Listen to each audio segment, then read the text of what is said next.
Oh, a panic button? Completely tired of the chairing duties. I think I'm gonna hit the panic button right away. All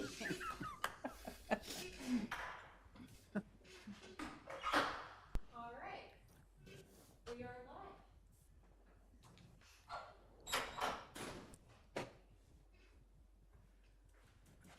Ready when you are, Sue. All right.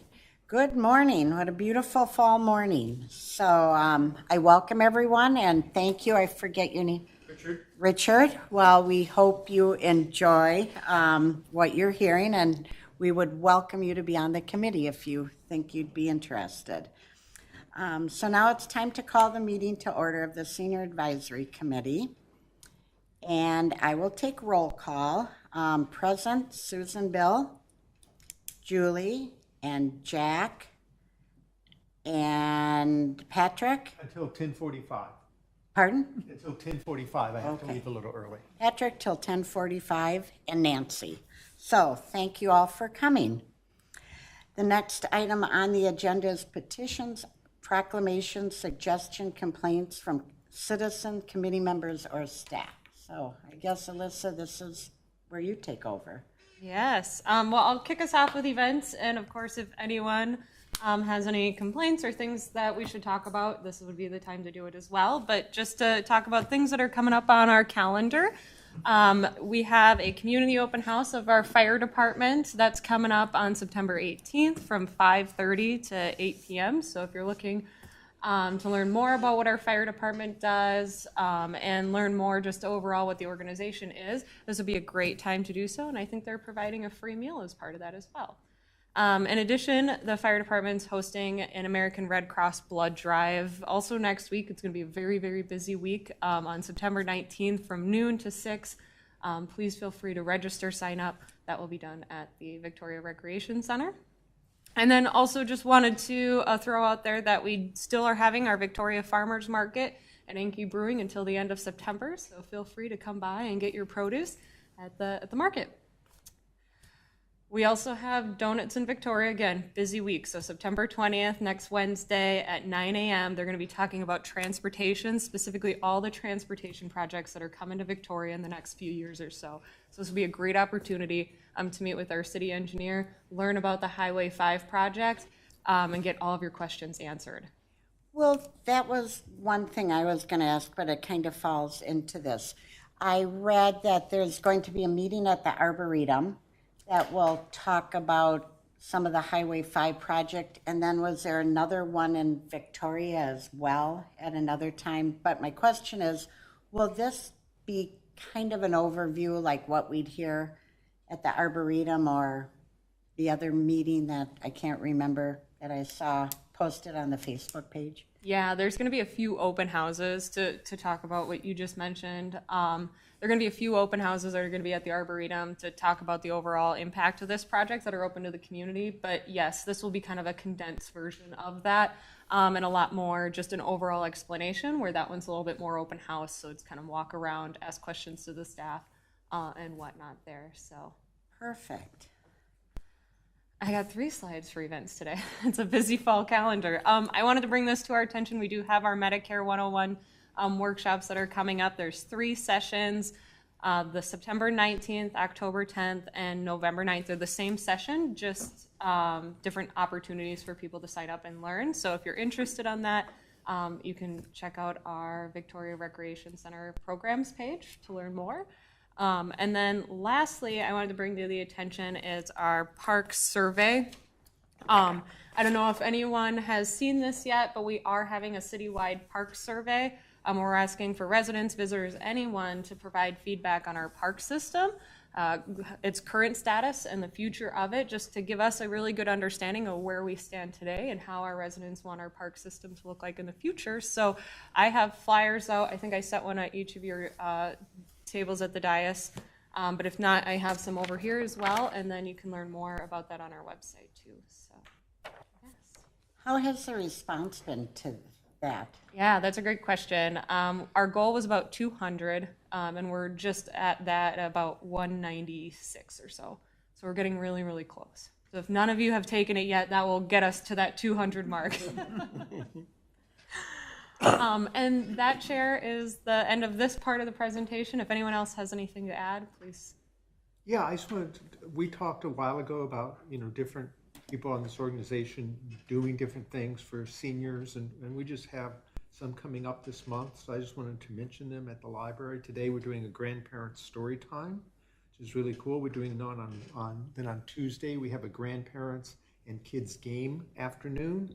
And then I had it here on the 28th, we're doing a session really aimed at seniors about senior technology savvy from 10 until 12.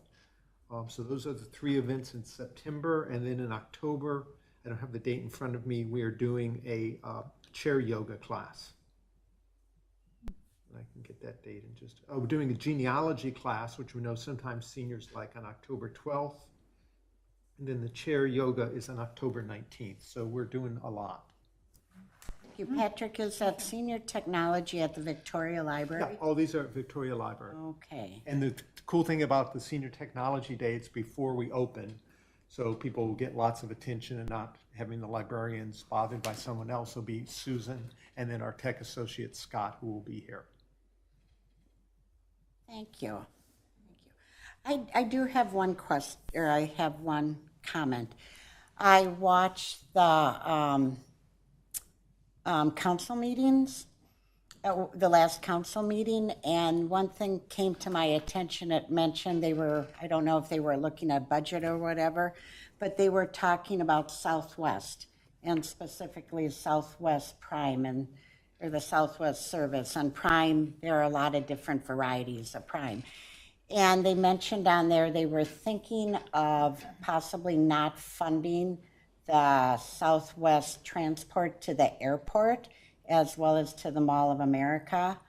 They were considering not funding it for a savings of $13,000 for the next year. What would be the best method to voice support of continuing that? I've used it numerous times, and hearing that with all the new building and growth out here, I just strongly feel it's a service that we should continue to have available to our citizens. So what advice do you have for us to, or me, or I can pass on to others to try to solicit support for that? Yeah, that's a great question. And this goes for any concerns about anything going on in the city. It's going to be the same answer. So reach out to your council members. That is what they're here for. And there is a distribution list. There's an email that's council@ci.victoria.mn.us, and you can reach out to every single one of our council members just by emailing that specific email address. All of the council members personally or individual email addresses as well as phone numbers are online on our city's website. And that would be the best opportunity to voice your concerns or just voice your support for any which project or situation that's going on in the community. Thank you. Of course. I have a quick event. The Chanhassen Senior Expo is happening Wednesday, October 4th from 9:30 to noon at the Chanhassen Rec Center. There hasn't been there's not flyers available now, but when one comes out, I can share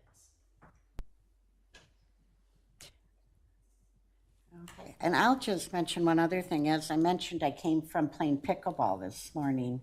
Those Victoria courts are awesome. When I left, there were probably 30 to 40 plus people waiting to play. So it's really all the comments and people who play really enjoy having it. So we should maybe get a letter to the council as well, and Park and Rec, and thank them. And we'll mention that if we have any concerns, now that you're the acting, we can get in touch with you. Mm-hmm. Well, thank you. If we don't have anything else to report, we'll move on to the approval of the minutes. Is there a motion to adopt the minute meetings of October 7th? Jack? Who would like to second I'll that? second that. Thank you. All in favor? Aye. Great, motion passes.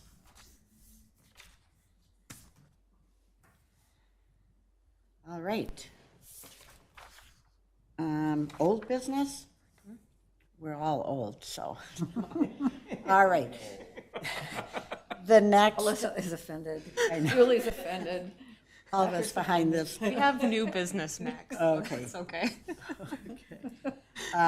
Okay, today we have one item under old business. That's the review of the city's sidewalk and trail network and identifying potential walking routes. Guiding us through will be Alyssa. So thank you, Alyssa. Of course. Thank you, Chair. Thank you, committee members.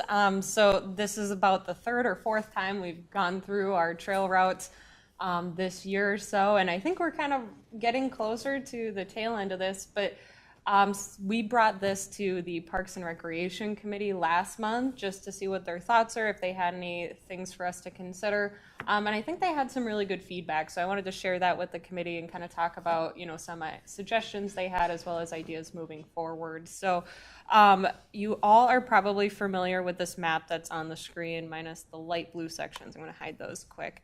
At the last few meetings, we discussed on ways that we can really create and define those walking trail routes for residents or visitors or people that are interested in just getting out and being active in our community.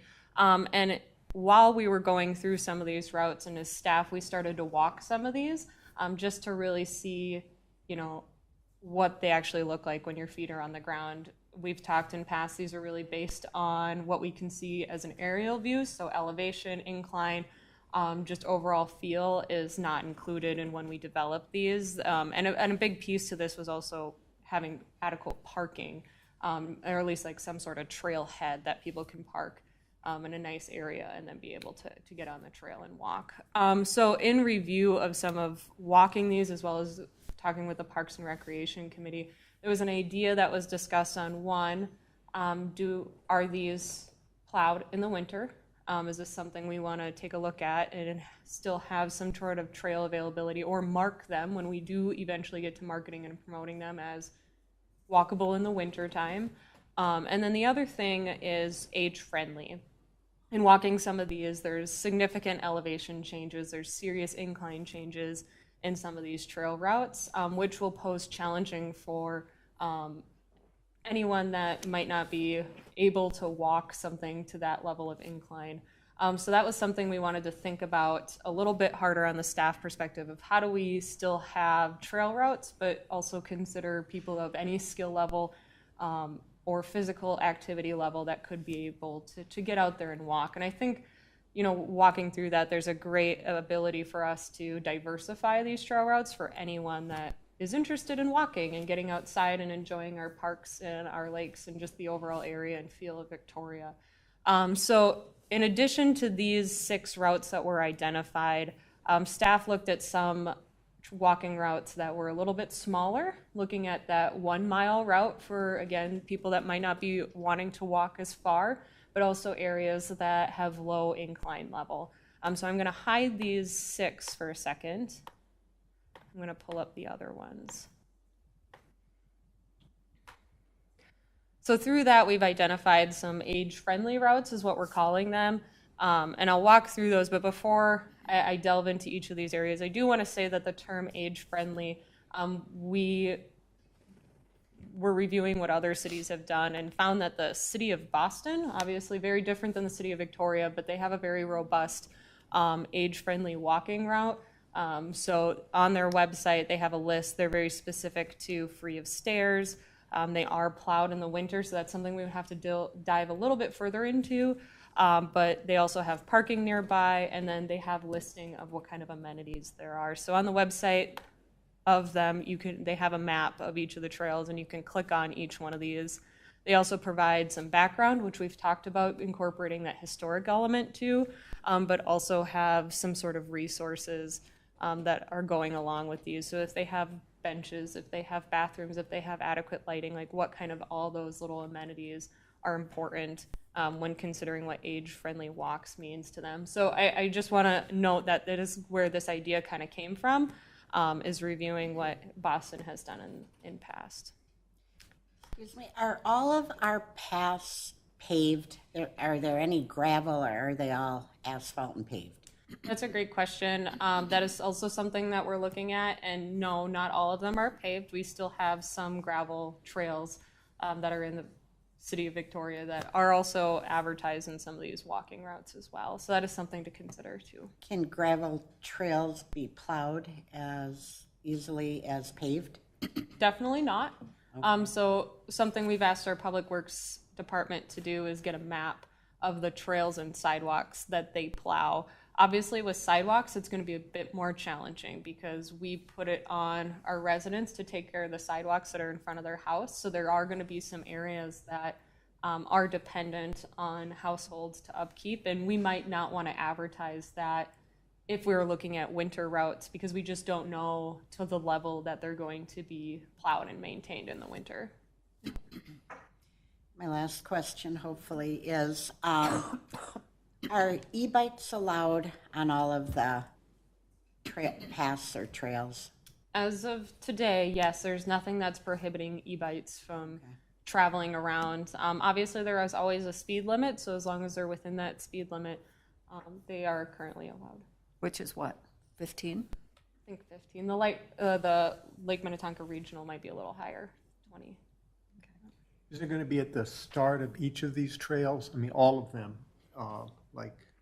this is the Into the Woods Trail, has an incline of so-and-so, no bathrooms, whatever, whereas these ones would say no incline, bathrooms. That kind of tells people if you go in this trail, here's what to expect. Yeah, I think that's a big piece to this is how do we wayfind and market these after the fact? And I think, yes, absolutely, Patrick. I think there's a real good opportunity for us to be very transparent at the head of these trails, even on the city's website on that digital element so people know what they're getting into before they get there. But if you're just stumbling across it, making sure they're adequately signed with elevation, with resources, maybe a QR code so that you can get an access to a digital map on your phone. So I think there's a lot of opportunities for us to really bolster the wayfinding of these once we have these confirmed. Great, thank you. So let's dive into these. Yes, they're a little light blue. And as you notice, they're a lot smaller. And we're, again, trying to keep these under a mile or around a mile. So this first one that we have here is right around to the downtown Victoria. It's approximately a mile, something that probably each and one of you is very familiar of this walk. So it's from the downtown headquarters here all the way down to the Kirklocken Park. That's a really good stop turnaround spot. They have a very nice garden, rain garden, as well as patio area that people can sit and rest and then turn around. So that's probably a really good walking area. The other thing to consider is it's right next to the Steiger Lake condos. So if anyone within that facility would like to take a short walk, although I'm sure they're very familiar with the walking path over there, this is just one of those opportunities for them. How do they get across 5? They don't. So there is, you can kind of see it here. There is a route along the Steiger Lake condos that connects them down to Bayfront Park. Right. No, I'm saying the trail itself. Oh, there's a tunnel underneath okay. Highway 5. Okay. Yes, that's a great question. Okay. Yep. So there's a trail underneath. Okay, thanks. Underpass. Yes. Oops, sorry. I don't drive underground a lot, so. All right. There are 2 trails here. Let's see if I can differentiate. So there's this top one, which I'm going to make yellow for a second. Oh, maybe not. Ooh.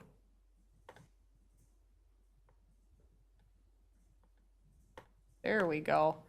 So this larger one here, this is part of Into the Woods. It's just a little bit shorter of a route. So again, roughly a little less than a mile. So instead of going the full route, you're going to shimmy through the Noderman Woods area and be able to turn around there. This is a park that is not always paved. There are some areas that aren't paved, so that is something to consider through this. But again, it's roughly that mile piece. And then right underneath it is another, a little over than that, like a mile and a half. But again, it kind of starts at, sorry, it keeps clicking. It starts at Lions Park, and then you're going to go around the park, through the neighborhood, through the woods, and then back around. So it's a pretty easy loop. And this would be paved. Oh, no, it's moving. And the next one is a little less than a mile at point 8, and this is a section within the recreation center that you're going to go north to the recreation center down through Allegheny Park. It's not a well-known park. It's kind of tucked in between this neighborhood, and you can only access it via trails, but it is a beautiful walk. And then you'll just loop right back to the recreation center. So this one is about, again, 0.8 miles.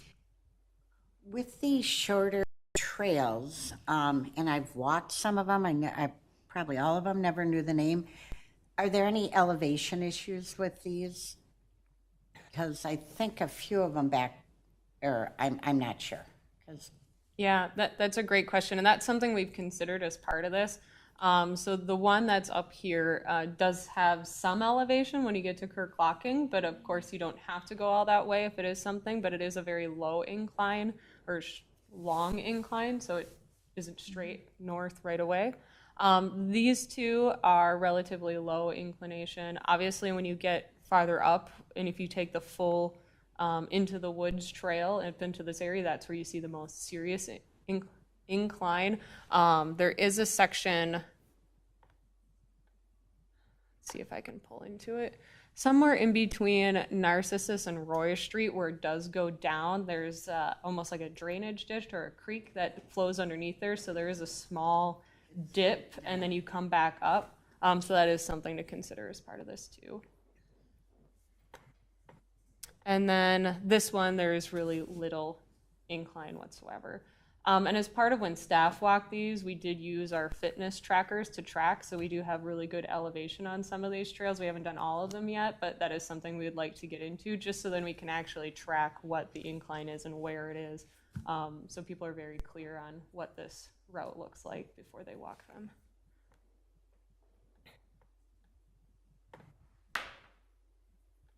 And then the last one is farther on the south side. You could park at the Victoria Elementary School and take this little jog through the neighborhood, but really following this wetland and storage drain ditch area. So it is a very nice, pleasant walk, low incline, but that's another opportunity we could look to pursue.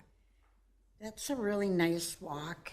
The only issue when we walk this, when there's snow and it warms up, there's ice on there from some of the runoff, but yep. And then the other piece to this one is there is a short boardwalk that is something to consider as part of this one as well. I'm going to zoom out. And is there any other thoughts or questions? Is this something we think we should move forward with? Now, can I go back to your original comment about the Parks and Rec folks? Are their comments included in what you just took us through? Yes. Okay. So they've been exposed to the age-friendly routes concept, and they liked that. We haven't gone through specifically the age-friendly, but it was something that was discussed as part of their feedback. Specifically, they talked about the snow plowing, and so that's something we're going to have to take a look into. But it was mentioned about something a little less, or the incline level as well. Okay. But they were supportive of the whole notion. Yes. Yep. The whole idea of creating some sort of programming around our trails. does anyone have any information or statistics on how much the trails are used or which trails are walked the most, or any trail information? We don't when it comes to usage of our trails. That would be something challenging to identify. Come on, put some turnstiles in. Right? Get those little rubber strips that you can just walk over. Yeah, that is not something that we have access to. What led me to ask that question, plowing. I know trails are used in the winter.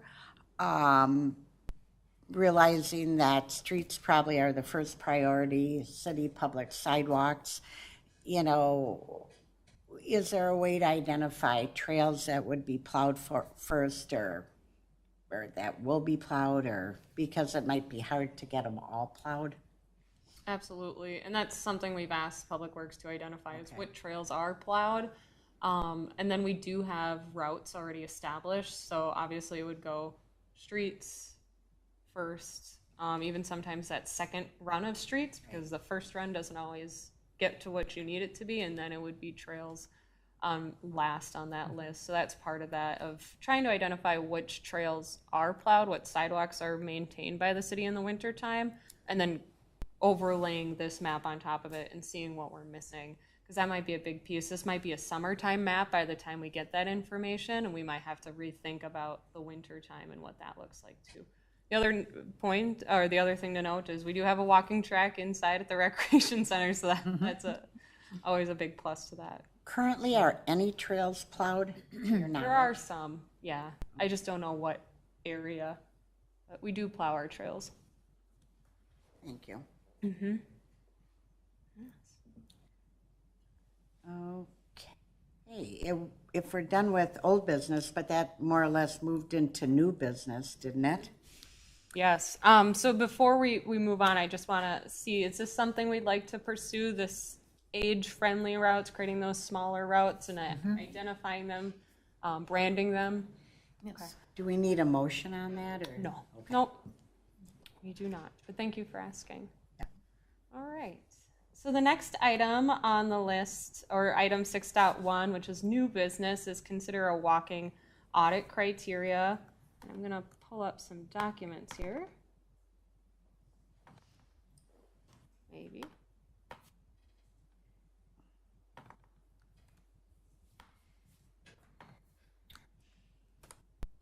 While we wait for that, so this came up from one of our last discussions. Obviously, as part of this walking trail project, the next step is to really identify, are these good routes on the ground? And I have mentioned that staff has really taken a look at that, but that's something the committee might also want to do as well. And as staff, we were just looking more for that incline and elevation, but the other things that we weren't looking for and that we should look for are things like shade, amenities, benches, bathrooms, light fixtures, things like that.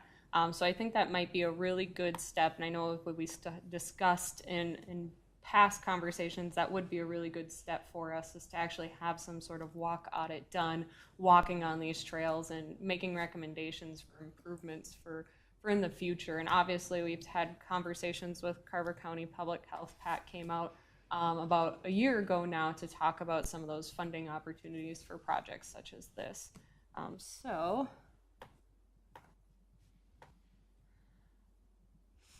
what does a walk audit sheet look like? There are some great options, and I'd recommend on a staff level for the committee to utilize the AARP walking toolkit for some of these projects. They have plenty of worksheets that really are geared for what we're trying to do. This one particular is related to street safety and appeals, so they ask questions like, does it have places to sit, shade trees, grass, mowing, kind of those more look, like, feel kind of different type of things that we want to look for when it comes to our trails. The other one, oh Lord, there we go, is building a better block. So looking at the sidewalk repairs, if there's raised sidewalks, public restrooms, litter, is there enough trash cans, is there security features, again looking at some of those light fixtures, on-street parking, what type of parking structures do they have? So I think some of these things might be really helpful for us to take a look at as well. And then the last one is winter weather. So that is something that we can look at closer to the winter time, is, are these clear from snow?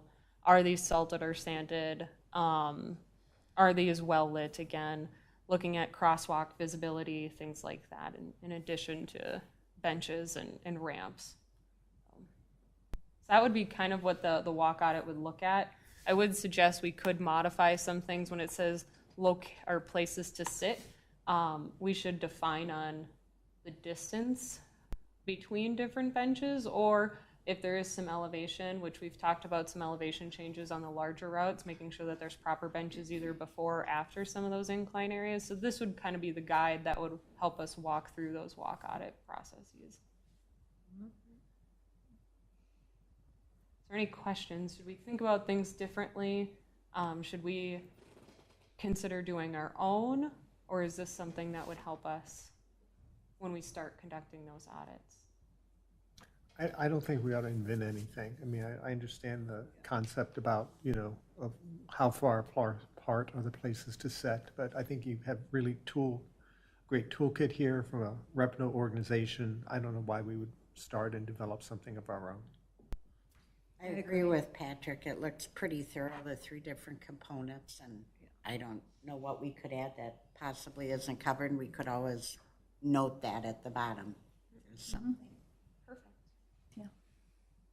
So with that, committee members, how would we like to conduct this audit? We're kind of nearing that phase where we're just at the cusp where we could probably do something this fall. We could try and do stuff in the winter, but I think we should wait and to see what the snow clearing routes are first before we take on that challenge. And we could probably fill out this winter weather sheet almost without walking them completely. Obviously, we could take on the challenge, but just it might be better for us just to know what the snowplow routes are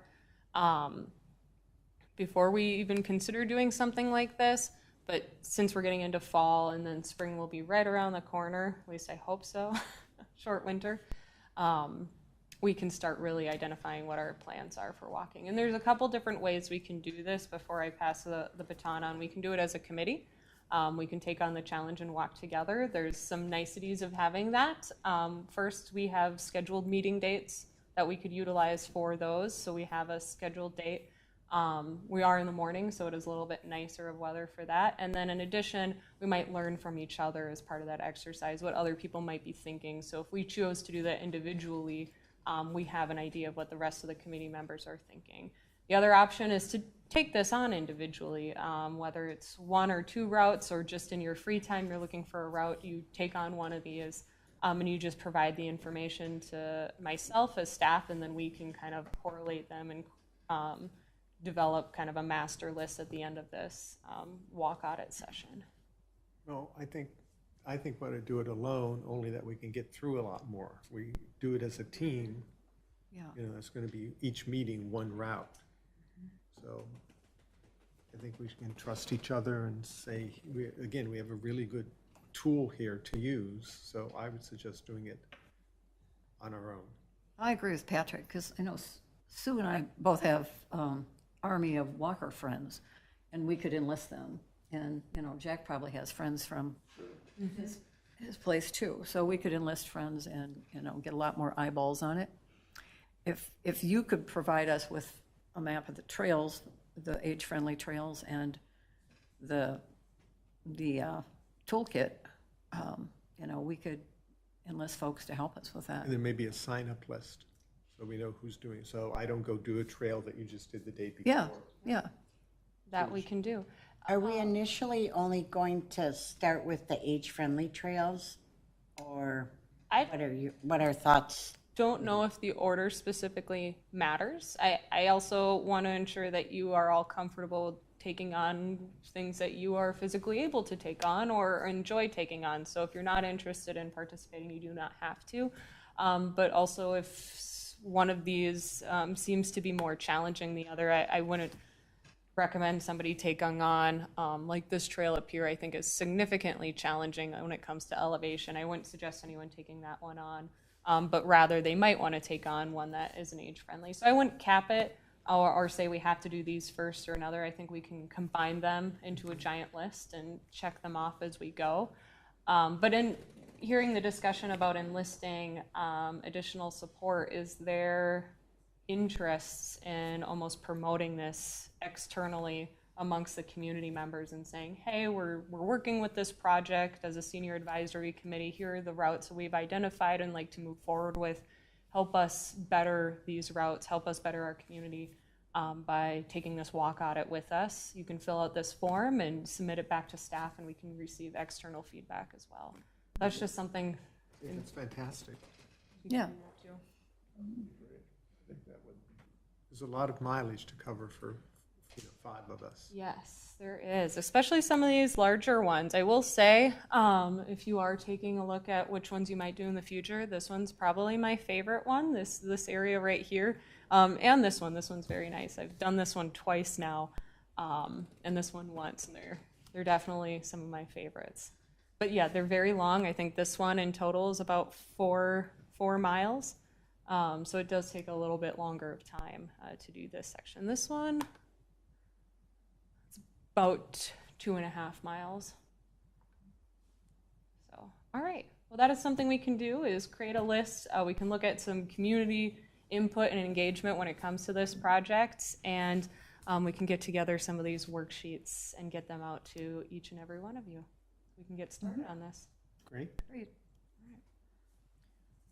Any other thoughts or questions? If you include me on the list, I would love to say I could commit my time to going for a walk during the day and be kind of an objective. You know, I'm not from this community, so I would be coming in with no preconceived ideas, very objective, but Perfect. I'd love to spend my day going for a walk.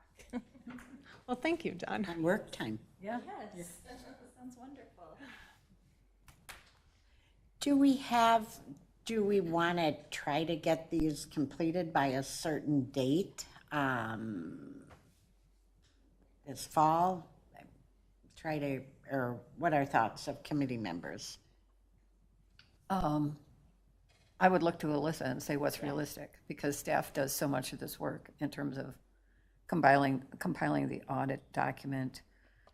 I think it would depend on what type of community external engagement we'd like to do. If we wanted to do it internally, I don't think there would be any question in my mind that we couldn't get this done by the end of the year. However, if we are looking to maybe talk to Cornerstone Village and talk to the Steiger Lake condos and talk to external groups and really promote this, I'd say give us a little bit longer of a timeline. The other thing I do want to talk about is related to the grant aspect of this. If we do have some considerations for wayfinding or bench additions, I believe that application is sometime in early January. Now, that to be said, we could take the audit and almost separate it out. So if we're very comfortable with these trail routes and we're willing to move forward with these trail routes, we can start looking at the design and kind of that placement of the actual signage and getting the word out there. And then in next year or the year after, really confirm the bench placement or some of those additional amenity features we want to include and get a really good report done by the next grant go around in 2025. My concern is when it's open-ended, we're now 2 years out. We've been talking about this for about 1.5 years or longer, and I totally understand the amount of work, and we've gotten to a very good point right now. But pushing it out another 1.5 years, you know, they're used, the trails are a feature, I think, too, that brings people to the area. I know it was in Chanhassen, the openness, so I would be one more that, you know, to set or consider a time limit, not keeping it open-ended until, especially coming up to winter. You know, I would hope maybe we could get a good portion of the parks or the trails walked, but that's up to everyone else because we are a rather small committee. I think it's extremely realistic to think that the team and our minions could get the work done on the age-friendly routes by the end of October. And that's a great time of year to walk. Definitely. So I would like to, you know, put a stake in the sand and say, but it's sand, of course, so that wiggles. But say, let's get the age-friendly routes audited by the end of October. And, you know, we'll get your answer within the next couple months from the city guys about what gets plowed. So I think at the very least, we should be able to get this done by the end of October on the senior. And then the bigger picture, you know, then we can enlist lots more. But as far as, because under the umbrella of the Senior Advisory Committee, I think the auspices of that group, we've got to focus on the senior routes first. Yes. All right. Agreed. Let's do it. All right, I like the word minions. I'm glad you have those. our minions. We all have minions. Do any of your minions want to join the senior advisory committee? Bring your minion. We need more minions. Oh. Well, perfect. What I will do on the staff side is get all this stuff gathered for us, and also put on there the deadline just to keep us accountable. And for our October meeting, maybe we just have a line item as a check-in, just to see where we're at and to see if the deadline is still obtainable by that point. Great.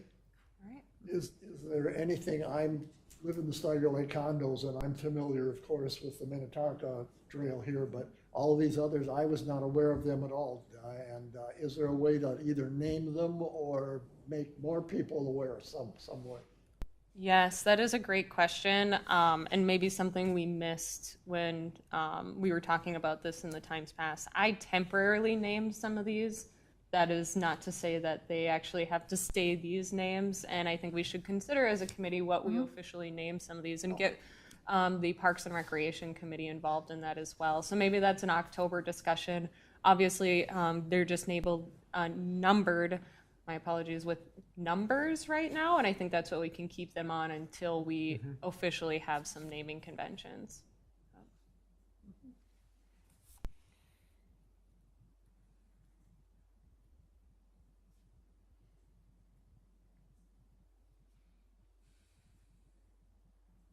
Perfect. I will add that to the list. When we walk these trails, will the forms be available to pick up here, or do you want to email them to us? I don't know if everyone has a printer. Should we bring them to our next meeting or turn them in after we've walked the trail, or how do we want to proceed?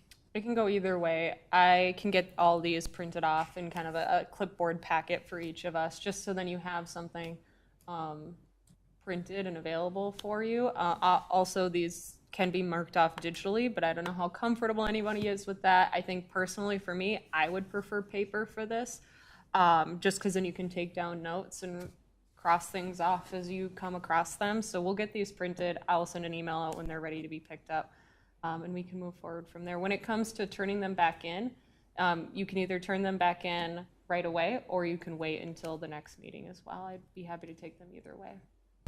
And I do like your idea, if possible, with clipboards provided where we can pick them up and drop them off.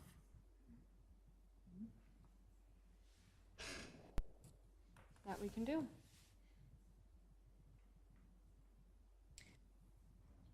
Is there any more discussion or any more questions for Alyssa on the trails and how we're going to proceed with our minions?